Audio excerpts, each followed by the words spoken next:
Meu Senhor e meu Deus, creio firmemente que estás aqui, que me vês, que me ouves. Adoro-te com profunda reverência. Peço perdão dos meus pecados e graça para fazer com fruto este tempo de oração. Minha Mãe Imaculada, São José, meu Pai e Senhor, anjos de minha guarda, intercedei por mim. Ao ler o Evangelho de hoje, recordei-me de uma série que vi quando era pequeno. Na altura a série era anunciada na televisão vários dias antes e nós ficávamos cheios de curiosidade de saber o que é que se passava. Na realidade parecia ser algo terrível. Víamos um barco no meio de um temporal, na noite escura e no meio das ondas e daquelas atrapalhadas todas, e percebia-se que ao longe eles viam a costa e uns penhascos tremendos. Mas eles estavam baralhados, não sabiam bem onde é que estavam. Precisavam de localizar o farol. E na costa víamos um burro que puxava uma carroça que tinha uma fogueira a arder. Uma fogueira em movimento. Estaria atrasada, devia estar a arder. O que fazia aquela luz no cimo daquele penhasco? O terrível era descobrir depois, ao longo dos episódios, que se tratava de uma quadrilha de ladrões, de assassinos, que provocavam naufrágios e depois saqueavam e apoderavam-se da carga.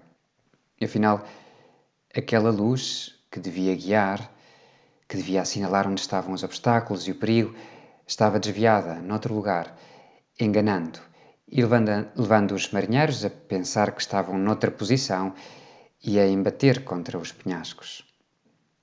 Recordo o efeito que provocou em mim e nos meus irmãos esta série.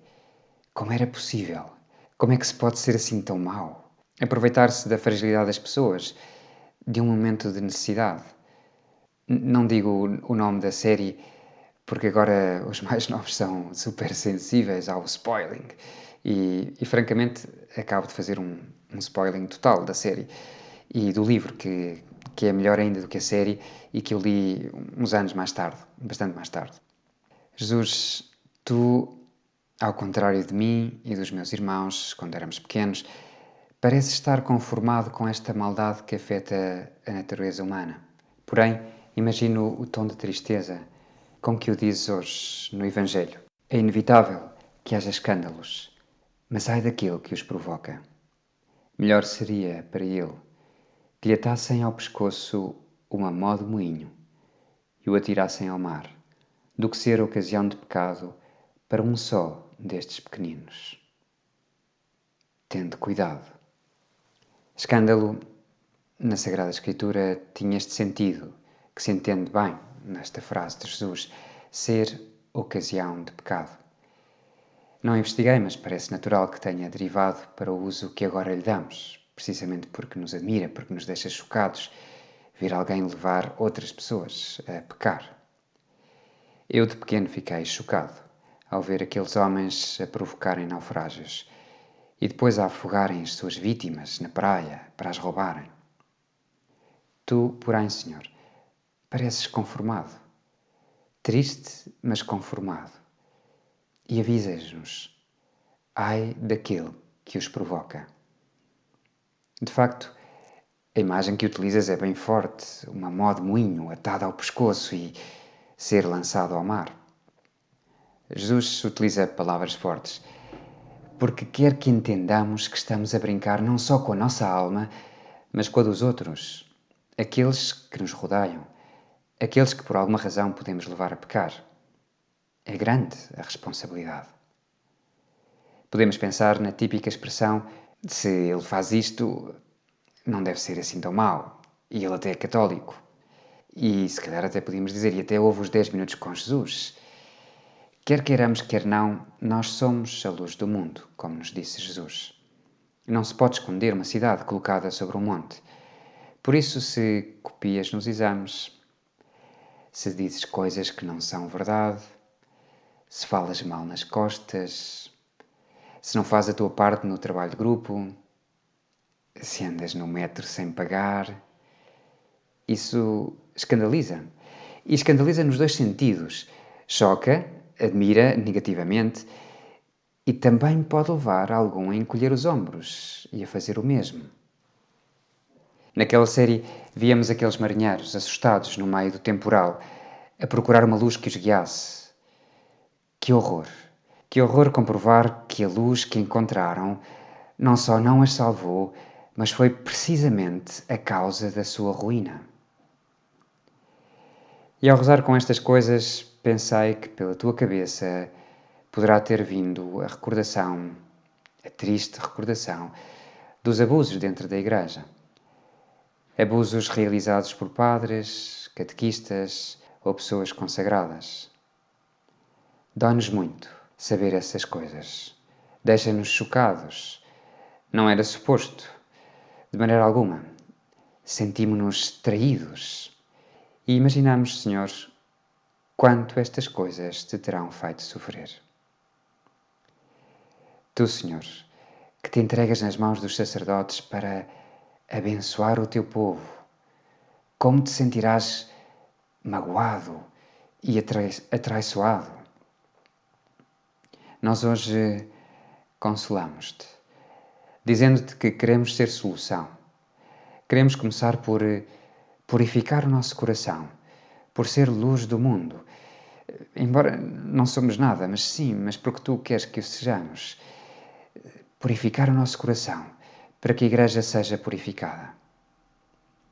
Recordava aquele colega sacerdote que me dizia que, desde que soubera e rezar um pouco mais sobre este problema dos abusos da Igreja, oferecia todos os dias um pequeno sacrifício. Era uma coisa pequena, mas que o ajudava a pensar nas vítimas, a rezar por elas e a rezar pela Igreja, para que empregue os meios para que estas coisas não voltem nunca mais a suceder.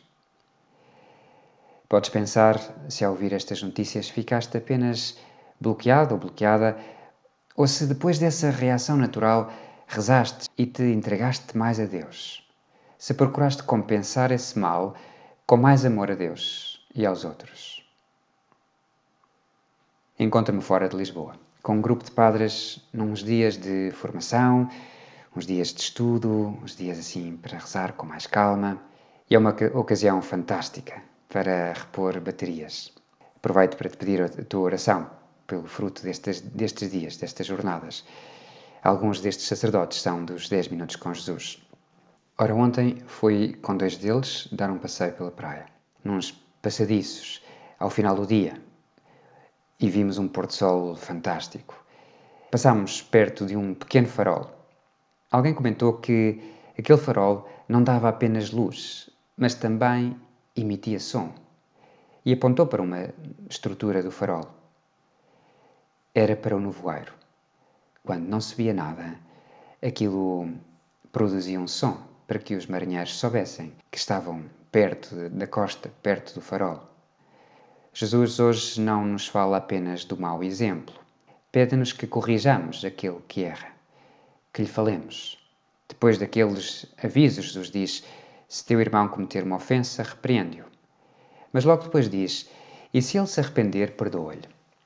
Eis um ponto em que o Senhor nos insiste vezes sem conta, no perdão. E pensava que a incapacidade de perdoar pode ser também ocasião de escândalo. As pessoas esperam que nós saibamos perdoar. Se um cristão, se uma pessoa que tem intimidade contigo, Senhor, não perdoa, algo não bate certo. Escandaliza. Leva a desconfiar do cristianismo. Afinal, então eles não vivem o que ensinam. Há dias tive a sorte de poder conhecer os 2 filhos de um casal amigo, que casei há 7 anos. O mais velho tem 6 anos e a pequenina tem 2. Ao longo do serão, eles zangaram-se várias vezes e várias vezes fizeram as pazes, coisas de pequenos.